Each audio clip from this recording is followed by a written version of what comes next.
So যখনই আমি আমার ডিরেক্ট টিম লিডারের সাথে কাজ করা শুরু করলাম, প্রথম দিনই একটা ফাইল নিয়ে ওনার কাছে যখন গেলাম, উনি আমার ফাইলটাকে অ্যাকসেপ্ট করলেন না। উনি অ্যাকসেপ্ট না করে রিজেক্ট করে দিয়ে বললেন যে ফাইলটা যতক্ষণ পর্যন্ত ঠিকভাবে সাজানো না হবে ততক্ষণ পর্যন্ত উনি দেখবেন না। সো শুরুতেই আমার আসলে ওটা বোধহয় 2 সপ্তাহ 3 সপ্তাহের একটা, অথবা খুব হায়েস্ট 2-3 মাসের একটা জার্নি হবে। এর মধ্যেই যখন স্যানাচারের তখনকার দিন, মানে 2005-06 সালে স্যানাচারে চাকরি করি, নিজের মধ্যেও একটা হ্যাপিনেস আছে যে একটা মাল্টিন্যাশনাল কর্পোরেশন চাকরি করি। সো ওদিন খুব খারাপ লাগলো যে ফাইলটা কেন অ্যাকসেপ্ট করলেন না। একবার দুবার গেলাম, গিয়ে ব্যর্থ হয়ে ফেরত আসলাম যে না, উনি অ্যাকসেপ্টই করছেন না। চতুর্থবার উনি রাগান্বিতই হলেন একটু, যে ফাইলটা তোমাকে সাজিয়ে আনতে হবে। তখন আমার সাথে ওনার ডিসকাশন হলো ফাইলটা সাজাবো, কীভাবে সাজাবো। তখন উনি একটা গাইডেন্স দিয়ে দিলেন যে এইভাবে এইভাবে সাজাতে হবে।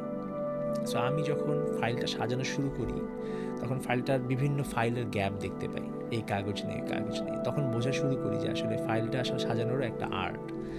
কারণ একজন ব্যাংকার একজন কাস্টমারকে যখন দেখে, সে তার সাথে কথা বলে অনেক কিছু জানতে পারে।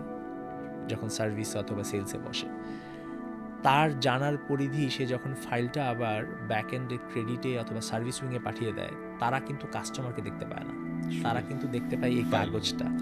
সো এই যে কাগজটা হচ্ছে একটা আর্ট, সেটা আমার ওই সুপারভাইজারের কাছ থেকে শেখা। এবং এর বেনিফিটস যদি বলি, আমি 6 মাসের মাথায় যখন এই ফাইলিং জিনিসটা শিখে গেলাম, তখন আমি যখন ফাইল পাঠাই, এই ফাইলটা আর ব্যাক অফিস থেকে ফেরত আসে না, স্ক্রুটিনি করে সেটা আবার 3 বার ফেরত আসে না। আমি বিভিন্ন জনের সাথে কথা বলি, বলে না ভাই কুরিয়ার করে আসে। কারণ তখনকার দিনে তো আসলে এত অটোমেশন ছিলেন না, তখন কুরিয়ারে আসে অথবা ইমেইলে আসে, আবার চেক করে পাঠায়। সো ট্যাট অনেক বেড়ে যায়, কাস্টমার সার্ভিসের ইম্প্যাক্ট হয়। কারণ কাস্টমারকে তো আপনি একটা টাইম বলে দিয়েছেন যে 72 ঘন্টার মধ্যে অথবা 96 ঘন্টার মধ্যে আপনাকে সার্ভিসটা পাবেন। সো থ্যাঙ্কফুল টু হার, উনি আমাকে এই জার্নিতে একটা ফাইলিং করা শেখালো, যেটা আমার সারা জীবনের খুব বড় একটা কাজে এখনও লাগছে।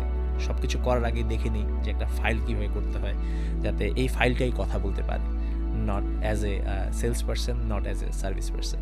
থ্যাংক ইউ শিব ভাই। এখান থেকে আমি একটা জিনিস একটু পিক করতে চাই। আমি রিসেন্টলি সিটি ব্যাংকে ট্রেনিং করিয়েছি। তো সিটি ব্যাংকে যারা কার্ড ডিভিশনে আছেন স্পেশালি তাদেরকে, এবং যারা কাস্টমার সার্ভিস অ্যান্ড সেলসে আছেন ওনাদের সঙ্গেই আসলে ট্রেনিংগুলো হয়েছিল। সো ওইখানে গিয়ে আমি অনেক শুনছিলাম এরকমটাই, যে ওনারা কোনো একটা ফাইল ব্যাকএন্ডে পাঠালে ওইখান থেকে অনেকেই মানে অনেক ডিসপিউট দেয়, এবং এটা নিয়ে তাদের মধ্যে অনেক অসন্তোষ।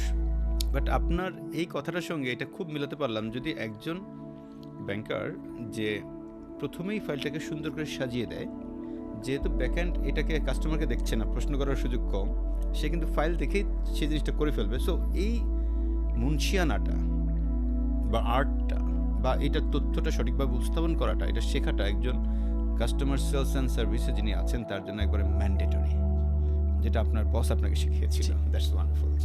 সেকেন্ড একটা জিনিস আপনি বলেছেন যে আপনার ওইখানকার যিনি ব্রাঞ্চ ম্যানেজার ছিলেন তিনিও আপনাকে একবারে খুব রিয়েল লাইফ শিখিয়েছেন, যেটা অন জব ট্রেনিং। মানুষ আসলে 70%ই শিখে অন জব থেকে, যেটা আপনি শিখেছেন। Thank you.